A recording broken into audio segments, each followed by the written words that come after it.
Key West has its very well-known city cemetery, but there have been, over the past couple centuries, many, many other places where people have been buried. Some of those were formal and official sort of burial sites, but others were ad hoc. Most have been long, long forgotten. And now I was familiar with some of these just through my historical research or through archaeological work that I've done in the past. But I tell you, putting this story together, I was absolutely amazed at just how many Key West cemeteries there really are. So we'll explore that. We'll go back to Spanish colonial days, the beginning. So this map is from 1743 of the Florida Keys. And you can see when we blow up the detail here, we have Cayo de Huesos, all right? So that means Island of Bones. And the story as it goes says that Spanish explorers found bones scattered across Key West, apparently the victims of some terrible battle. And so they named the key Island of Bones or Bone Island. I gotta be honest with you. I've looked at a lot of Spanish colonial documents. There is nothing to indicate that ever happened. So, why is it Island of Bones? We really don't know. So I'll keep working on that. Certainly, native peoples died here on the island. I mean, they occupied this place for 5,000 to 6,000 years. So certainly people died here and were buried here from prehistoric times. And their graves were found by early settlers. We have an account here published in 1837 talking about finding a Native American mound and opening it and finding skeletons in there. And of course goes on and tells a story about that's why it's named Bone Island. But none of these sites were ever described where they were, never properly documented. We really don't know what was in them. This is about all we have to remind us that people were once buried in prehistoric days. Now, I do have one story that I saw directly. This was in the 1980s, and I used to work at the Maritime Museum, and I had a couple divers come in. They'd been diving out in Key West Harbor, and they came into me and said, "Hey, we found these." Well, they were two big sections of human skulls. And I'm like, "Oh, wow, let's call the police." So that's what we did. Didn't know if they were victims of a drowning or some recent accident or something. Police came, they took the bones and took them to the medical examiner. And the medical examiner found out that, no, those were indeed Native American bones. So some of these sites that we see may have been in lands that are now submerged and, are 2 or 3 feet underwater now and have been washed out for various reasons. So anyway, there indeed were bones here in prehistoric days.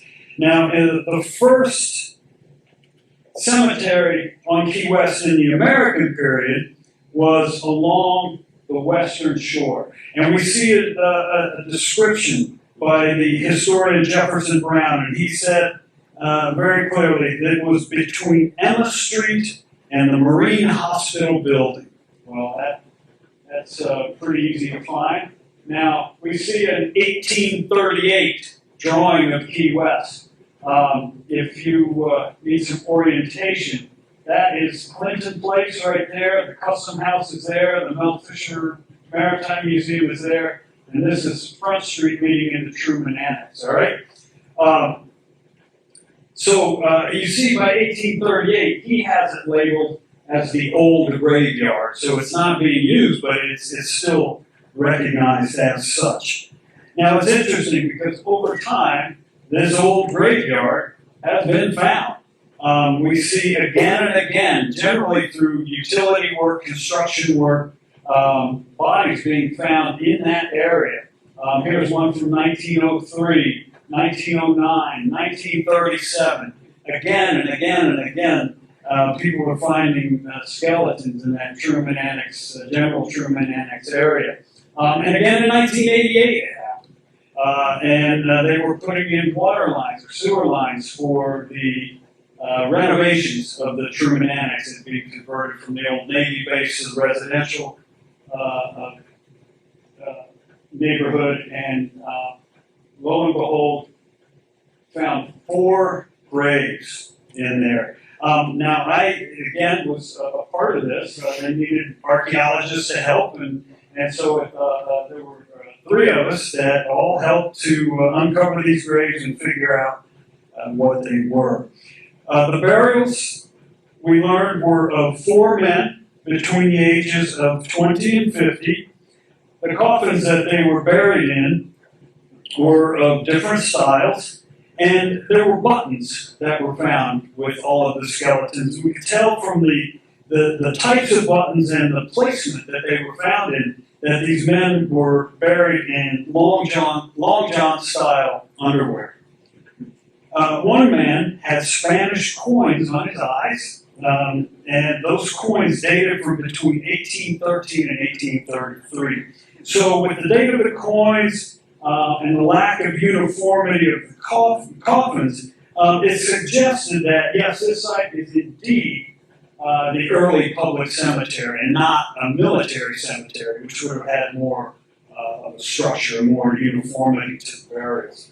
So interesting there, and indeed, this general area right here is where those graves were found, and I guarantee you there are more in there.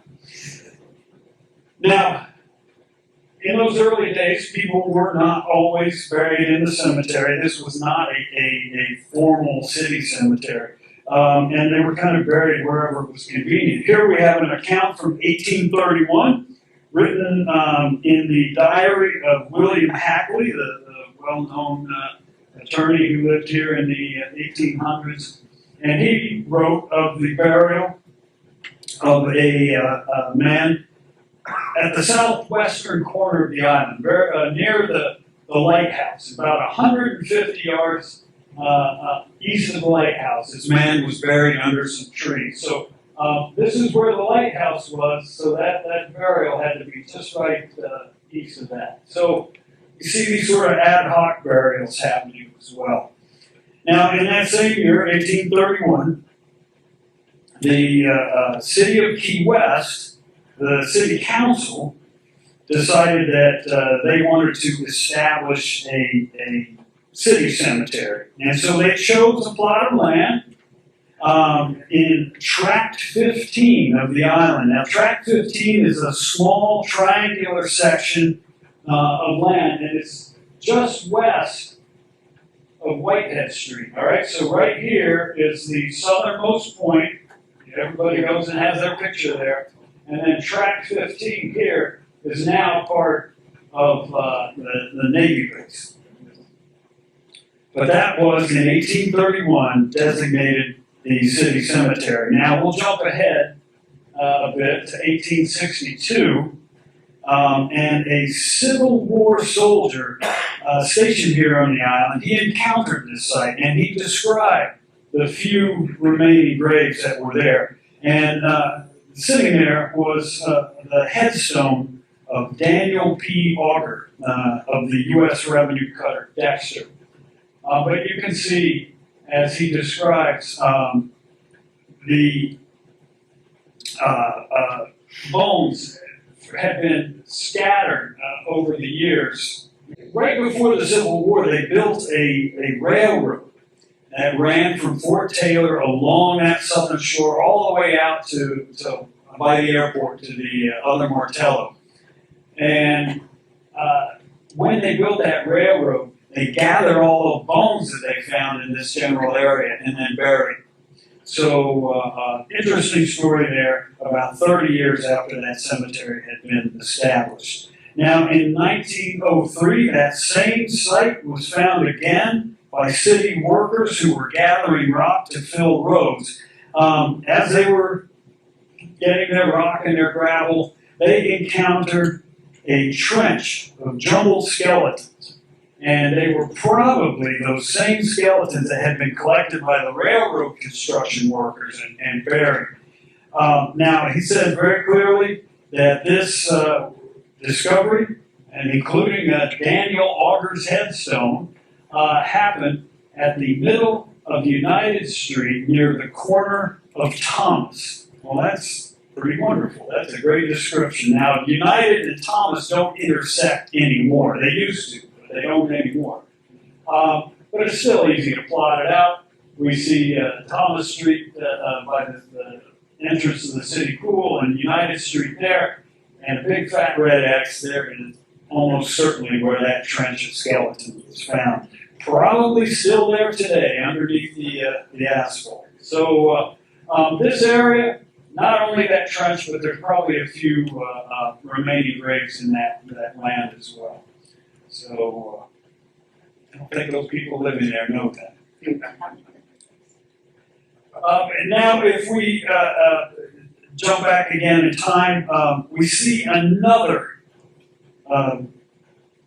burial ground on the south shore of the island, but sort of a third of the way eastward into the island.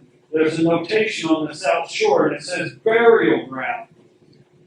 This map is from 1829, so okay, they're using that as well as a burial ground. And then we jump ahead a few years into the 1830s, and that same place is marked on the bottom along the beachfront, and now it says old burial ground, much like the Whitehead had described the other cemetery. So it's not being used anymore by the 1830s. And what is this place? Well, we do learn through an account of Key West published in 1837 that it was most likely the place that is described as appropriated by Commodore Porter as a burial place for his officers and men. Commodore David Porter was here from 1823 to 1825 to lead the anti-piracy squadron here. A lot of his men died from yellow fever, and apparently this is where he buried them. Now it says in the description, it is about a mile from the lighthouse. All right? So again, we can do a little math, and this is about a mile. So the center of that red line is 1 mile. This side of it's 3/4. The other side is 1.25 miles. So you can see about a mile fits very nicely with the description or the notations we saw on the map. So somewhere in there is Commodore Porter Cemetery. Now we do have one contemporary account from that, written at the time it was being used. This is, I'm sorry, not the most savory description, but it's from a journal written in 1825, March 22nd. Titian Peel visits Key West, and he says, spent as usual partly on shore, visited the graveyard where many a fine officer of the Navy sleep prematurely. The ground, all about the graves, is perforated by the land crabs who appear to enjoy the mortality exceedingly. It is an evil wind that blows no good, and a hog had the audacity today to root up a poor fellow and devour it. So, yeah, that one's pretty bad. Not only did the early Key West graves suffer the immediate indignities of pigs, they suffered from the effects of time and weather. And a December 1845 description notes that graves were strung for nearly a mile along the island's southern shore, ranging from the western point all the way a mile up the shore. But he warns quite prophetically that they would likely be lost to time and fierce winds. And I got to say, that was written in 1845, and indeed, on October 10th of the following year, 1846, a terrible hurricane, the worst to ever hit Key West, pushed churning water across the island, which scoured out most of the graves from all of the Key West cemeteries. The first one in today's Truman Annex, Commodore Porter Cemetery, and the site near today's southernmost point were all basically uprooted by that storm. Now, with the vulnerability of the waterfront burial grounds made apparent by that hurricane, the city of Key West secured higher land near the middle of the island. On November 10th, 1847, for the sum of $400, a large tract was purchased for a public cemetery. This then became the city cemetery that we know today. Now, it wasn't as big as we see today. The Catholic cemetery has been added, the Jewish cemetery, and some of the surrounding neighborhoods were condemned and absorbed into the city cemetery. So it's grown, but this is our 1847 cemetery. Now this site has so much going on in there, and if you've wandered around, there's so many stories. It really deserves a talk of its own. I'm not going to get into all those stories. We'll talk about some of the other ones. But as we see, even though there was a public city cemetery as early established in 1847, people continued to be buried elsewhere across the island. I don't know if it was just tradition or people didn't want to pay the fees or what, I don't know. But here we see an 1852 description of a burial carved out of rock, grave for a man named Luther Hopkins, carved out of rock so that his body wouldn't be washed away by any encroaching seas. This is not Luther Hopkins' grave. This is actually a grave on Indian Key, but it does illustrate what a grave carved out of rock in the Florida Keys would have looked like. So Mr. Hopkins was probably in a similar situation somewhere on our island. We see also the young daughter of Stephen Mallory in 1843 was buried in the yard of the family house. This map shows, this is an early map of Key West, shows all the plots, but we can see on Duval Street here, between Green and Front, very near Front, there's a square there labeled Mallory. Well, that is certainly where the Mallory home was, and almost positively where young Ellen Mallory was buried. Now, we can figure out where that is today, and there you go. Assuming she was buried in the backyard, Ellen Mallory is probably interred somewhere near the Hog's Breath Bar. Now, we have other records too, particularly church records, and church records from the Episcopal Church, which have just been fantastic for this study. And they list who died, when they died, but where they were buried. And it's really, really amazing how many different places. So these entries here, and these burials run into the 1860s. Again, the city cemeteries there, why people aren't using it, I don't know. They continue to bury people in other places. But here we see 4 children buried in what was termed Mr. Geiger's yard. Well, the Geiger house is what we call the Ottoman house today. So somewhere on those grounds, there are the remains of 4 children. I went in there and asked if they knew where they were, and they said, "Oh, we think it's somewhere around here," but they don't know. They're just, picking up a vibe. I don't know. But anyway, next time you tour those grounds, remember the children there.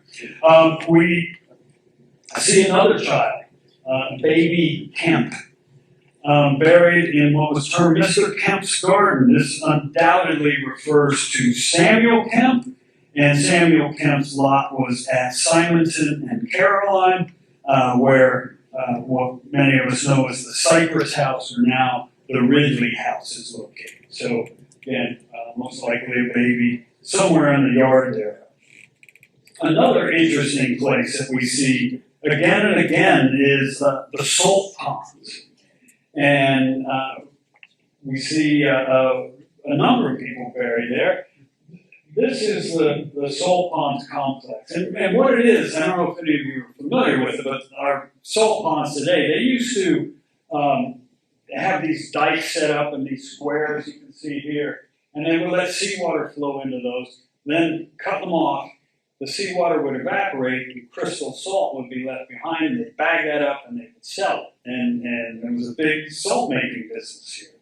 Well, I think it's safe to say, they didn't bury people in the salt ponds themselves. That would make for a pretty unpalatable product. But we do see up here the salt works. And these are all on land, and this is most likely where people were buried. If you look very closely, there's a bunch of little, I think, crosses right there. So that may be where people were buried. But anyway, some of the people we see buried there have a direct connection to that salt-making business. William C. Dennis was the owner of the salt ponds. He was the owner and was the guy that ran the salt manufacturing business.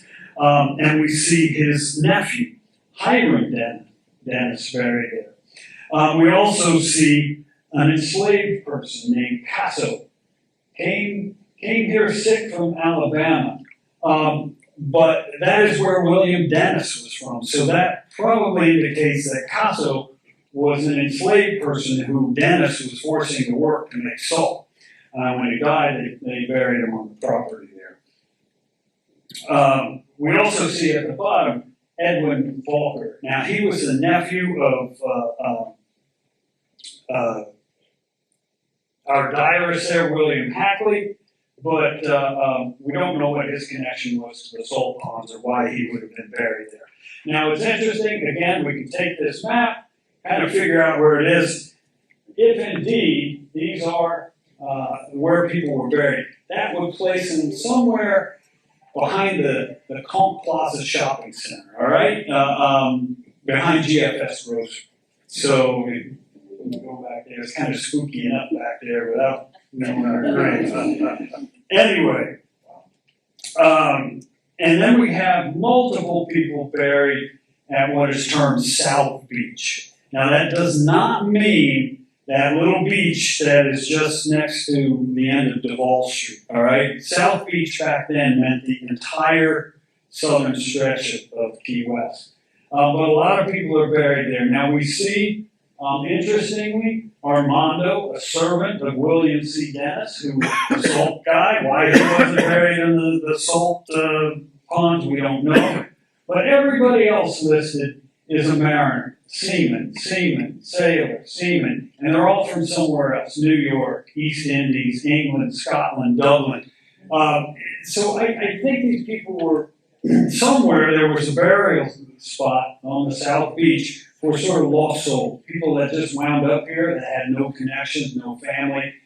They died, on a ship, or they washed up on the beach, and people in town just buried them at this sort of ad hoc South Beach cemetery. Locations of other burials are not so easy to understand. We certainly have research ahead of us.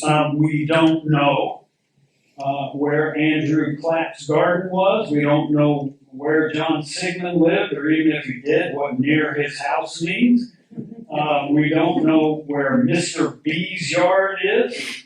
And this just says a garden. So, no idea there. So, but you know what? The answers may come. We'll keep digging.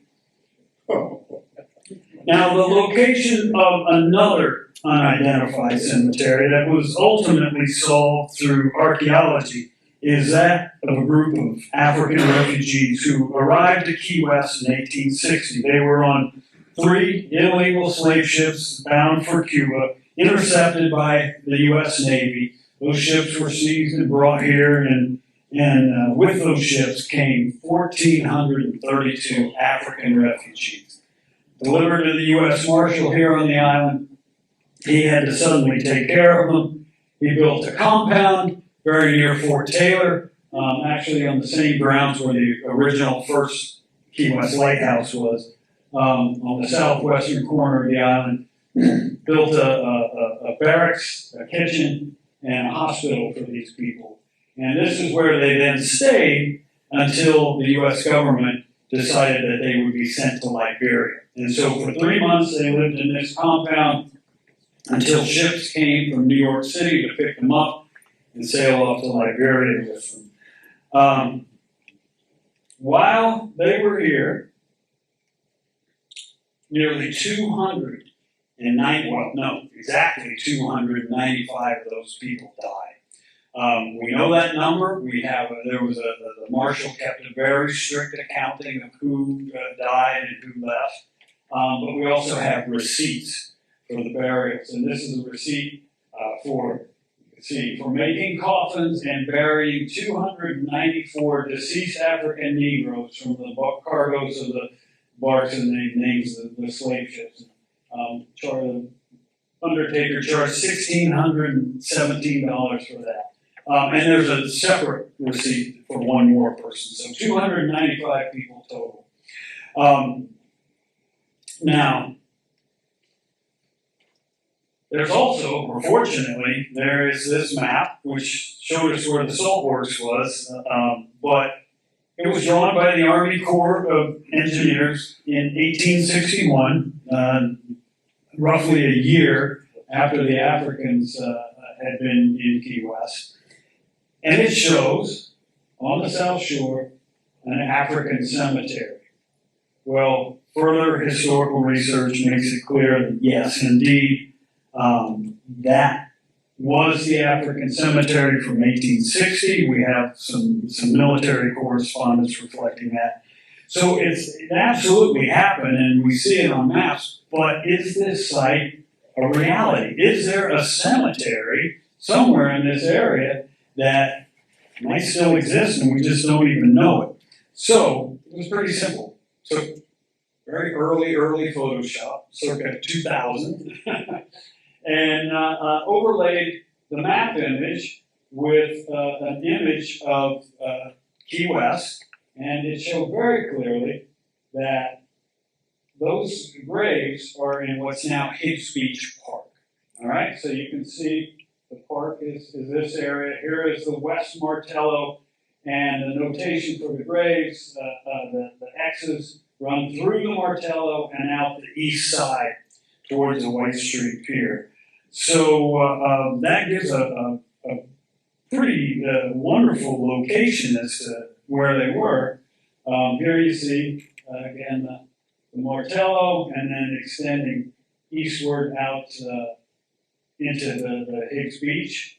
No indication anywhere that people are buried there. When we first went to this site, there were, like I say, picnic tables and people just hanging out. Nobody had any inkling there might be people buried there. So we decided to search. Now we wanted to search for these graves, try to identify where they might be, but didn't want to go along and dig holes and disturb people's graves. That just would be kind of rude. So there is a technology, a pretty straightforward technology called ground penetrating radar, which allows you to see into or below the surface of the ground using radar energy. So radar waves are shot down into the ground through this device that you see up in the upper left. Looks kind of like a lawnmower. That radar energy goes into the ground. It reflects back, reflected by whatever's underneath there. Those reflections are then collected on an antenna on that same device and interpreted via a computer. That then gives you an image of what lays below the ground, all right? Well, this worked beautifully. We went in the summer of 2002, teamed up from the Maritime Museum and the University of Denver in Colorado, and did a ground penetrating radar survey in those areas just east of the Martello. That seemed to be the most likely spot. Well, within an hour, 2 hours, bing, we could start seeing graves showing up in the data. So it was exactly as we thought. Now, to the untrained eye, it's a little murky, but we get these parabolic, hyperbolic reflections from the graves. They're very distinct, unique to graves, and then they plot out in a 2D way where they are. And at the end of it all, we could draw a site plan, and you could see right along the sidewalk there, we had 15 graves lined up in 3 rows once we compiled all the data. And that was exactly as all the historical data indicated that the African cemetery, where it would be, and there it was. So the African cemetery was a physical reality now, not just a historical event.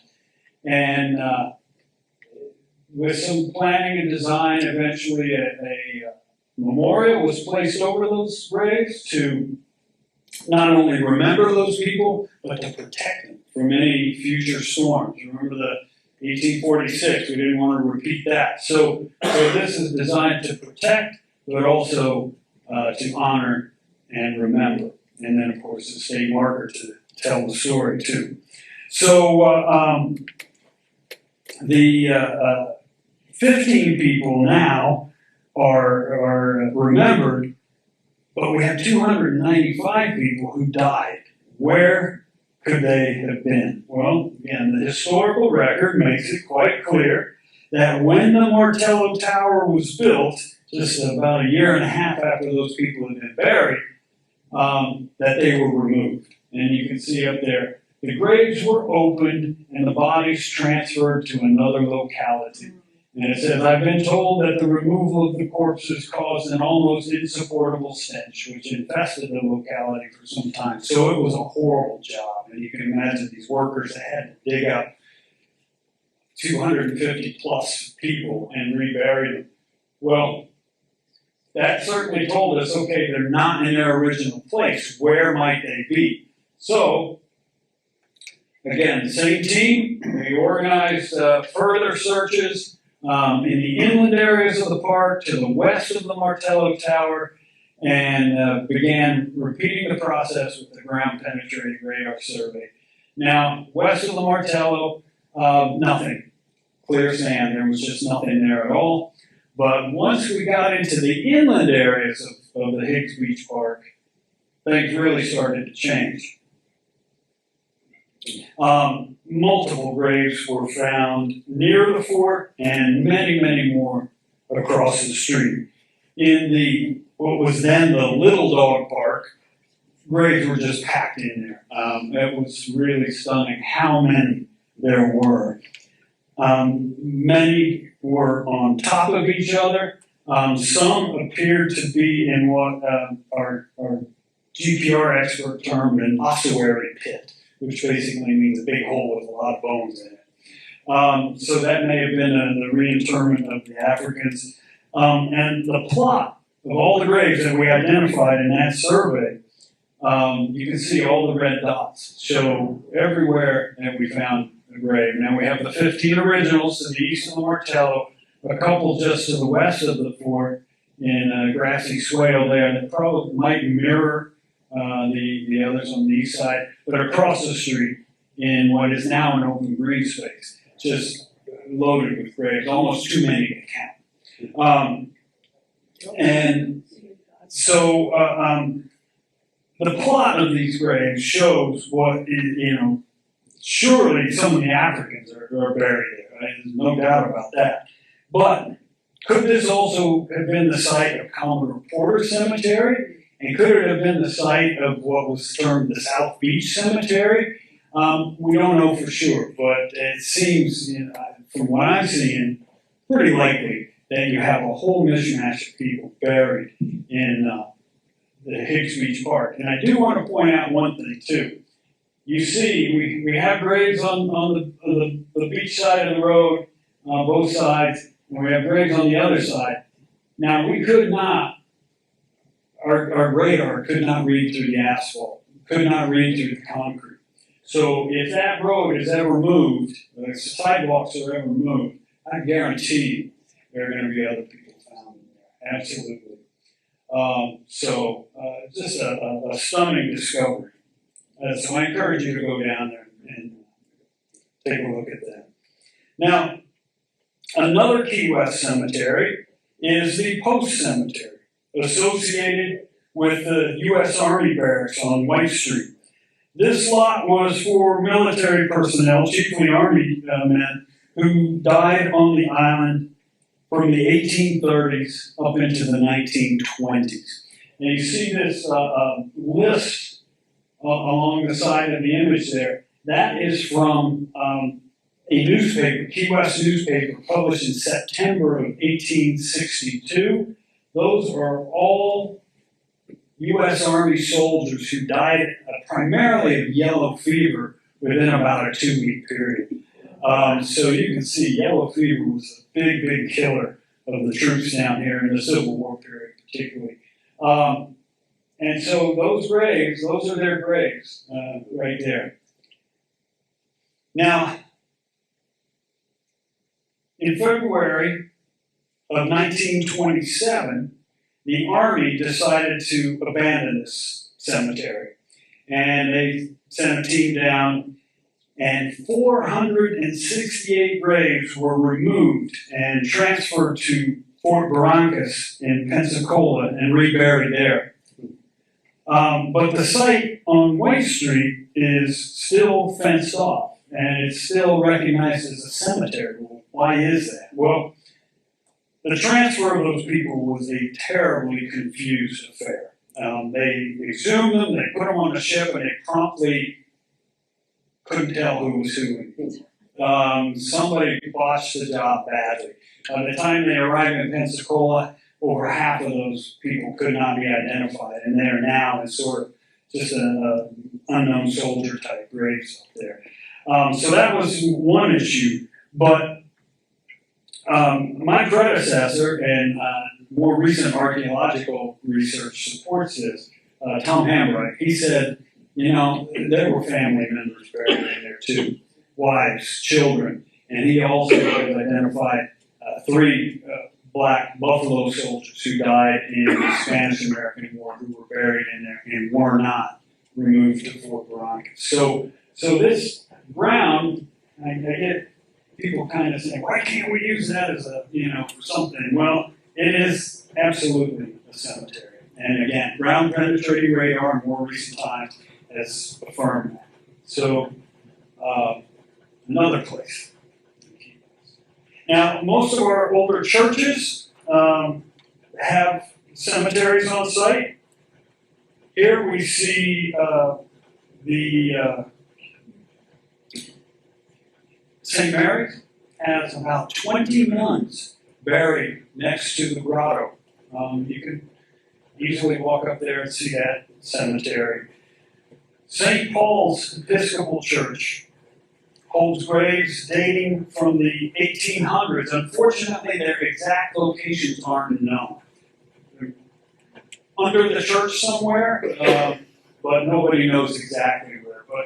But included is William Charles Fleming, one of the founding fathers of Key West, who died in 1832. He's buried under St. Paul's.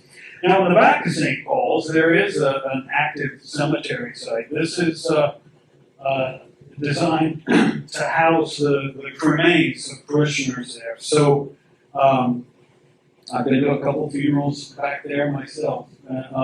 So it's a wonderful little garden in the back. Again, you can walk right back there and see it. Somebody told me that they had heard it was one of the most haunted places in Key West. I don't know. I think we got a lot of them as we've seen. But anyway, a nice little spot there. The Methodist Church as well has 19th century burials on the grounds. Now, I was told that when they were doing renovations in the 1960s, 2 headstones from the 1800s were found as they were doing renovations. I don't know what they did with those, but there is one grave that is visible today, and that is the grave of Marie Charlotte Florence Philippe. She died in 1846, and her stone sits on the ground between the church wall and Simonton Street. You got to get up in the bushes to see it. It's kind of covered over, but it's there from 1846. So, yeah. another early grave. And then we have the Firehouse Museum. Old fire station number 3. There are the cremated remains of 8 former firefighters buried under the mamey tree along the side of the building. I went to a service a couple months ago, and they lit an eternal flame for those men. And I'm sure more people will be buried in there as time goes on. So again, just wouldn't know. Now, we have, I don't know, I guess what I would term non-graves that hold human remains. Excavations at Fort Taylor in the 1970s uncovered bones in the sand-filled rooms. Now, Howard England, who had led these excavations, he said that the bones were from an old Indian mound and they were from slaves who helped build the fort. Well, he's partly right. The sand that was used to fill those rooms when they tore down the top part of Fort Taylor and then filled the rooms with sand to reinforce the structure for new artillery that was coming in, more modern artillery. When they filled those, they used sand from Boca Chica and they used sand from South Beach. Well, Boca Chica was the site that they chose was one of those sites where there were intact Native American burial mounds. So they just scooped those up and dumped them into Fort Taylor. And the sand that was gathered from South Beach could have easily had the remains from any of these graves that we've been hearing about tonight. So I know some of those rooms at Fort Taylor have not been excavated, so surely Fort Taylor holds the remains of probably native peoples as well as others that we may not know. I don't think the state knows that. I haven't told them. Now, Key West is an island, and people, we're surrounded by water, and people have died in the water, and they have never been found. So we got to think of the ocean too, just the immediate ocean around our island as a cemetery. People are absolutely, their remains are still there somewhere. All right, so just remember that next time you're out swimming and a fish bumps into you, all right? So, and on a related note, I get people quite often coming in and saying, I found bones down on the beach by Rest Beach, by White Street Pier or along there towards Smathers Beach.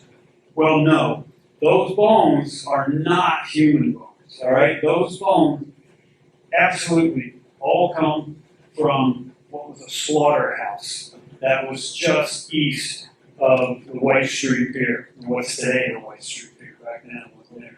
But I personally have seen hundreds of bones over time, wash out of the sand, and people find them and they think that they're related to the African cemetery, which is not too far away. That makes sense, but no, they are from cows, they're from pigs, almost always. And then we have this. I'm not sure what you call this, what category it falls under. It's a headstone in Chenango County, New York. And it notes that Walter K. Sexton, a resident of Chenango County, died. But he died in Key West, and his remains are interred at that place. So his headstone is misplaced by about 1,500 miles. Anyway, somewhere Walter is still with us today, maybe. So, there you go. Now you know where the bodies are buried. I've found 14 provable locations across this island where people are interred or were interred. Additional research is certainly going to reveal more, but now, wherever you go in Key West, you're no more than a stone throw or a pistol shot away from somebody's grave. I gotta say, the Spanish really were onto something. Key West is indeed the island of bones. All right.